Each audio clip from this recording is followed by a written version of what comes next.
Chaque fois qu'on envoie un email, qu'on regarde une vidéo ou qu'on utilise un GPS, il y a des messages secrets qui circulent. Aujourd'hui, on va décoder ce langage caché pour voir comment on passe d'un simple signal électrique à une véritable signification. La question est vieille comme le monde. Comment on fait pour partager un secret en toute sécurité? Depuis toujours, les humains ont cherché des moyens de communiquer sans que tout le monde puisse comprendre.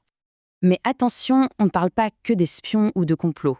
Parfois, avoir un langage secret, c'est tout simplement une question de survie. Prenez ces signes, par exemple. On les appelle les signes de vagabond. Ce sont des symboles tout simples, gravés sur un mur ou un poteau, mais pour ceux qui connaissaient le code, c'était une mine d'informations. Un seul petit dessin pouvait vouloir dire campement sûr ici, attention, chien méchant, ou même quartier dangereux. Des infos vitales, transmises avec une simple marque. Aujourd'hui, bien sûr, on ne grave plus de signes sur les murs, mais le principe de base est exactement le même. Tout notre univers numérique, de notre téléphone à Internet, est bâti sur un langage secret encore plus fondamental, avec seulement 2 symboles.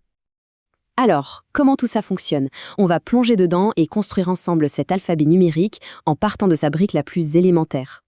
Cette brique de base, c'est le bit. Il faut voir ça comme un simple interrupteur. Soit elle est allumée, soit elle est éteinte. C'est un oui ou un non, un 1 ou un 0. C'est tout. Imaginez un instant cet hélicoptère télécommandé. Si tout ce qu'on veut, c'est le faire monter ou descendre, on n'a pas besoin d'un langage très compliqué. Un seul bit, un simple signal on ou off, suffit largement pour envoyer une commande de base. Avec ce seul bit, on peut donc communiquer 2 messages bien distincts.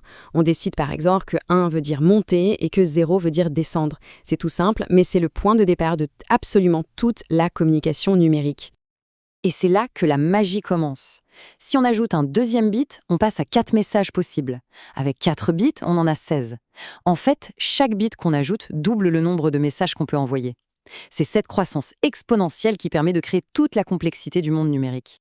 Pour gérer toute cette information et pour que tout le monde parle le même langage, on a pris l'habitude de regrouper les bits par paquet de 8. Et ce paquet de 8 bits, on appelle ça un octet. C'est vraiment l'unité de mesure de base pour à peu près tout, d'une simple lettre à un petit bout d'image. Bon, on est d'accord, lire des lignes de 1 et de 0, c'est non seulement fastidieux, mais c'est aussi un coup à faire plein d'erreurs. C'est pour ça qu'on a inventé une sorte de sténographie numérique, une façon beaucoup plus pratique de les écrire et de lire. Cette sténo, c'est ce qu'on appelle l'hexadécimal, ou la base 16. Ça agit un peu comme un entonnoir. Ça prend une longue chaîne de codes binaires bien indigestes et ça la compresse dans un format beaucoup plus court et plus lisible pour un œil humain. Alors, comment ça marche? Eh bien, nous, on a l'habitude de compter en base 10, avec les chiffres de 0 à 9.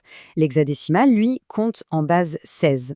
Il utilise les chiffres de 0 à 9, et puis, pour les valeurs de 10 à 15, il utilise simplement les lettres de A à F.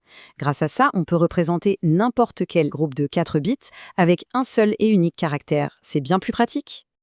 Ok, maintenant qu'on a la clé de déchiffrage, on va s'attaquer à un vrai message, une vraie communication entre 2 ordinateurs. Ça, à première vue, ça ressemble à du charabia complet, on est bien d'accord. Mais ce qu'on voit là, c'est une capture réelle de ce qui se passe entre 2 machines sur un réseau. C'est une trame de données, écrite en hexadécimal. Pour y comprendre quelque chose, il faut imaginer des poupées russes. Le message est structuré en plusieurs couches. On a une enveloppe extérieure, la trame Ethernet, qui contient les adresses physiques des machines. Et à l'intérieur de cette enveloppe, on a la lettre, le paquet IP, qui contient les adresses logiques et les données. Chaque couche a son rôle. Allez, on commence par décoder l'enveloppe. Si on prend les 14 premiers octets de notre code, on peut déjà sortir des infos cruciales. Les 6 premiers nous donnent l'adresse de destination, c'est-à-dire l'adresse physique de la machine qui reçoit le message, et les 6 suivants, c'est l'adresse source, d'où vient le message. Maintenant, si on regarde un peu plus loin dans le code, on trouve les adresses IP. Le code hexa C0A8C832 est tout de suite traduit par l'ordinateur en une adresse qu'on reconnaît mieux, 192.168.200.50. Et voilà, on a la preuve formelle d'une conversation entre 2 appareils bien spécifiques sur un réseau. Mais ce principe de code super structuré, il ne sert pas qu'au réseau informatique. Il nous permet de faire un truc que beaucoup d'entre nous font tous les jours, trouver un point précis sur la planète. Ça, c'est ce que crache un récepteur GPS standard. Comme pour notre message réseau, ça peut paraître complètement aléatoire. Mais en réalité, chaque valeur séparée par une virgule a une signification très précise et suit des règles très strictes. En suivant ces règles, on décode la chaîne. 064036 nous donne l'heure. 4836.5375N, c'est la latitude nord. 0074.9373E, c'est la longitude est. Et 200.2 M, c'est l'altitude.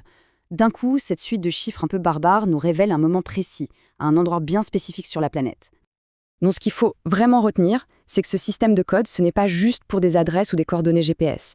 C'est la base de absolument tout ce qu'on voit sur un écran. Mais alors, comment un ordinateur fait pour afficher du texte? Eh bien, il utilise une norme, un standard qu'on appelle ASCII. C'est tout simplement un dictionnaire qui attribue un numéro unique à chaque lettre, chaque chiffre et chaque symbole qu'on utilise pour écrire. Pensez-y une seconde. Chaque caractère qu'on voit sur cet écran en ce moment même, la lettre A majuscule, pour l'ordinateur, c'est juste le nombre 65. Un point d'exclamation, c'est le nombre 33. Tout est interprété à travers ce dictionnaire universel. C'est assez fou quand on y pense. On est parti d'un simple 0 et d'un 1 pour construire tout un univers d'informations. Et le plus incroyable, c'est que cette conversation ne fait que commencer.